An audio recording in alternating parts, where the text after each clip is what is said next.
ایک ایسی خاتون جو کہ عفت مثال معروف ہوئیں اور اپنی پاک دامنی کی وجہ سے اپنے زمانے کی مستورات سے ممتاز تھیں۔ ان کی پاک دامنی کا یہ وصف تھا کہ اللہ تعالیٰ نے آپ کو ایک نبی کی والدہ ہونے کا شرف بخشا۔ نیز حضرت مریم علیہ السلام کا واقعہ ایک بہت بڑا معجزہ ہے۔ حضرت زکریا علیہ السلام اللہ تعالیٰ کے ایک برگزیدہ پیغمبر تھے اور حضرت سلیمان علیہ السلام کی اولاد سے تھے۔ آپ کی عمر 100 سال سے زیادہ ہو چکی تھی۔ آپ دمشق میں رہتے تھے۔ آپ حضرت مریم علیہ السلام کی کفالت کے لیے منتخب کیے گئے تھے۔ حضرت مریم علیہ السلام حضرت مریم علیہ السلام کے والد کا نام عمران تھا اور آپ کی والدہ کا نام حنا تھا۔ حضرت حنا کی ہاں اولاد نہیں تھی۔ آپ نے اللہ تعالیٰ سے دعا کی کہ اے اللہ مجھے اولاد عطا فرما، اور آپ نے منت کی کہ آپ اپنی اولاد کو بیت المقدس کی خدمت کے لیے وقف کر دیں گے۔ اللہ تعالیٰ نے آپ کی دعا قبول فرمائی اور آپ کو بیٹی سے نوازا۔ نیز آپ نے اپنی بیٹی کا نام مریم رکھا۔ بنی اسرائیل میں یہ رواج تھا کہ جب کوئی اولاد کے لیے منت مانتا اور اس کے ہاں بیٹا پیدا ہوتا تو اسے بیت المقدس کی خدمت کے لیے وقف کر دیتا۔ وہ لڑکا جب بڑا ہو جاتا تو دنیا سے علیحدہ ہو کر صرف عبادت خداوندی میں مصروف رہتا۔ لہٰذا آپ نے بھی اسی طرح اپنی بیٹی کو بیت المقدس کے لیے وقف کر دیا۔ چنانچہ حضرت مریم علیہ السلام کی ولادت سے پہلے ہی حضرت عمران کا انتقال ہو چکا تھا۔ اس لیے جب آپ کو بیت المقدس کے لیے وقف کیا گیا تو آپ کی کفالت کے لیے مجاوروں میں اختلاف پیدا ہو گیا۔ اس اختلاف کی وجہ سے یہ فیصلہ ہوا کہ تمام مجاورین اپنا اپنا قلم پانی میں چھوڑ دیں۔ ان تمام قلموں میں سے جس کا قلم الٹا بہے گا مریم کی کفالت اسی کے پاس جائے گی۔ اس مقابلے میں حضرت زکریا علیہ السلام بھی شامل تھے، لہٰذا حضرت زکریا کا قلم الٹا بہنے لگا اور حضرت مریم کی کفالت کی ذمہ داری ان کے پاس چلی گئی۔ حضرت مریم علیہ السلام حضرت زکریا کے گھر میں پرورش پانے لگیں۔ جب آپ جوان ہوئیں تو بیت المقدس میں آپ کے لیے ایک کمرہ مخصوص کر دیا گیا۔ وہاں آپ اللہ تعالیٰ کی عبادت کرتیں اور آپ کے حجرے میں حضرت زکریا علیہ السلام کے علاوہ کسی اور کو آنے کی اجازت نہ ہوتی۔ بس جب بھی حضرت زکریا حضرت مریم کے حجرے میں آتے تو آپ کے پاس بہت سے کھانے اور بے موسمی پھل موجود ہوتے۔ جب آپ حضرت مریم سے پوچھتے کہ یہ پھل کہاں سے آتے ہیں تو آپ فرماتیں کہ یہ اللہ تعالیٰ کی طرف سے آتے ہیں۔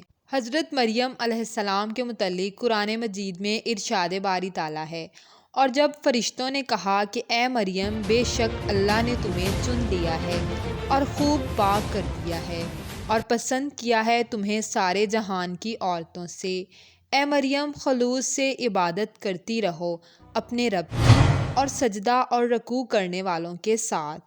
آپ نہایت عبادت گزار پاک دامن اور نیک خاتون تھیں۔ آپ کے علاقے کے لوگوں میں آپ کی پاک دامنی اور عفت کی وجہ سے آپ کا ایک خاص مقام تھا۔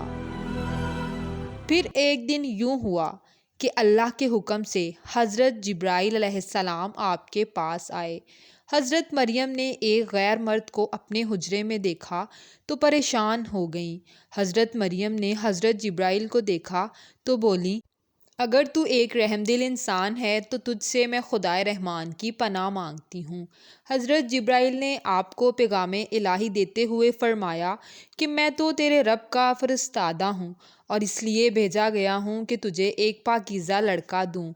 حضرت مریم حیران ہوئیں اور فرمانے لگیں، میرے ہاں لڑکا کیسے ہوگا جبکہ مجھے کسی آدمی نے چھوا تک نہیں اور نہ ہی میں ایک بدکار عورت ہوں۔ حضرت جبرائیل علیہ السلام نے فرمایا، ایسا ہی ہوگا۔ رب کائنات فرماتا ہے کہ ایسا کرنا میرے لیے بہت آسان ہے، اور ہم ایسا اس لیے کریں گے کہ اس لڑکے کو لوگوں کے لیے ایک نشانی بنائیں اور اپنی طرف سے ایک رحمت، اور یہ کام ضرور ہوگا۔ حضرت جبرائیل علیہ السلام نے حضرت مریم کے گریبان میں پھونک مار دی جس سے آپ کا حمل ٹھہر گیا۔ جب حضرت مریم حاملہ ہو گئیں تو یہ خبر بنی اسرائیل میں عام ہو گئی، جس کی وجہ سے لوگوں نے حضرت زکریا کے گھر آنا جانا بند کر دیا اور آپ پر الزام لگانے لگے۔ حضرت مریم علیہ السلام بیت المقدس سے نکل گئیں اور دور ایک جگہ پر جا کر رہنے لگیں۔ آپ اس مقام پر اکیلی رہتیں کہ ایک دن آپ کو درد ذہ ہونے لگا۔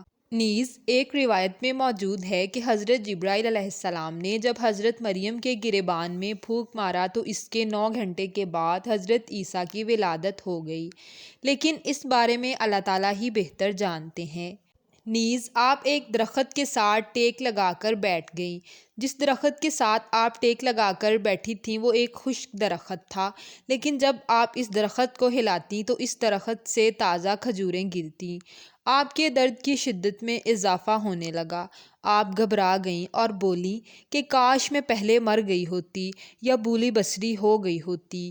آپ یہ کہہ رہی تھیں کہ اللہ تعالیٰ نے آپ کے قدموں کے پاس ایک چشمہ جاری کر دیا اور ندا آئی کہ اے مریم پانی پیو اور کھجور کھاؤ تاکہ جسم کو تقویت پہنچے، اور پھر اپنی اولاد کو دیکھ کر اپنی آنکھوں کو ٹھنڈک پہنچاؤ۔ نیز اسی عالم میں حضرت عیسیٰ علیہ السلام کی پیدائش ہو گئی۔ آپ علیہ السلام نے حضرت عیسیٰ کو اٹھایا اور قوم کی طرف آئیں۔ آپ کی قوم کے لوگوں نے جب آپ کے گود میں بچہ دیکھا تو غیظ و غضب میں مبتلا ہو گئے اور آپ پر الزام لگانے لگے۔ آپ پریشان ہو کر بچے کی طرف دیکھنے لگیں اور اپنی قوم کے لوگوں سے مخاطب ہو کر کہا کہ اس بچے سے بات کر لو، تم سب کو تمہارے سوالوں کے جواب مل جائیں گے۔ وہ لوگ غصے میں بولے کہ یہ دودھ پیتا بچہ ہمارے سوالوں کے جواب کیسے دے سکتا ہے؟ ابھی لوگ آپ کو یہ کہہ ہی رہے تھے کہ حضرت عیسیٰ علیہ السلام نے کلام کرنا شروع کیا۔